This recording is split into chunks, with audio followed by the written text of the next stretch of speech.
It's very interesting in the Gospel of Luke, when Jesus speaks of praying, it is not just about acquiring something or maybe having a problem resolved, but it's about having justice done to us in the world, that people are treated equally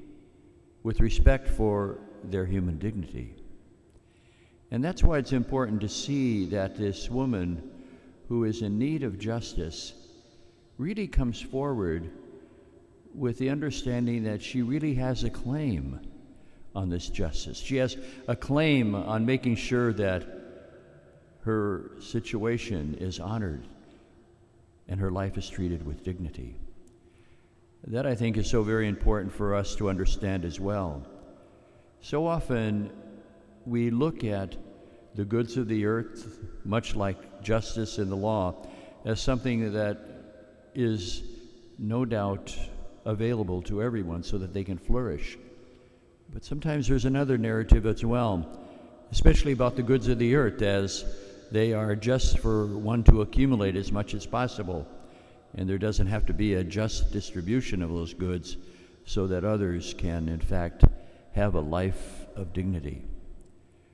I think it's important for us in this moment, especially as we look at the injustice and inequity in the world, the growing poverty, the difficulty that we have with immigration, to make sure that we always use the calculation of how is it that others can flourish by making sure that justice is done for them, that there is a just distribution of the goods of the earth, rather than giving into a narrative that it's just about accumulating as much as I want. That, I think, is so very important, to recognize that those who are poor, those who suffer injustice, have a claim on us for justice, for the just distribution of goods, so that they can in fact prosper. In fact, our very Declaration of Independence says that we all have, as human beings, the right to life, liberty, and the pursuit of happiness. So it's important for us as well, as we look at the world that we view today, sometimes filled with inequity and injustice, to fight for justice for those who are in need, to, in many ways, allow the Lord to be the answer to the prayers of those who are poor and those who are in need. But there's something else here in this story, and that is this judge, even though he's wicked, realizes that if justice is not done, there won't be any peace. He's afraid that this woman will come and strike him, as we hear. How often it is true as well that injustice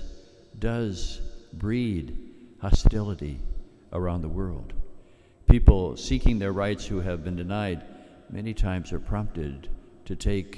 violence in their own hands to get what they want. That should never be the case. Violence is never a solution. And yet at the same time, we have to make sure that there is a responsiveness to the needs of people around the world, so that we don't create an environment that is just rife with injustice to the point where people feel they have no option other than to take what they want in a violent way. So today, as we hear this wonderful parable about praying always, it's an opportunity for us to allow the Lord to make our lives an answer to prayer for those who suffer injustice, to make sure that justice is done for those who are having justice denied them, but also to make sure that they have the ability to flourish by a just distribution of the goods of the world, rather than thinking that life is just about accumulating what we want for ourselves. But it's also a commitment on our part to fight for justice in the world, so that we do not allow hostility to be bred in the hearts of people who feel life is unfair for them,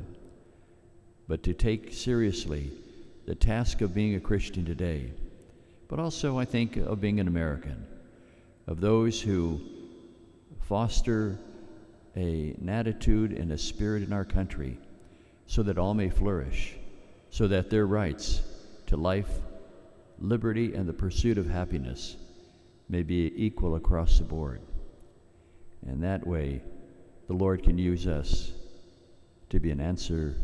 to the prayers of others.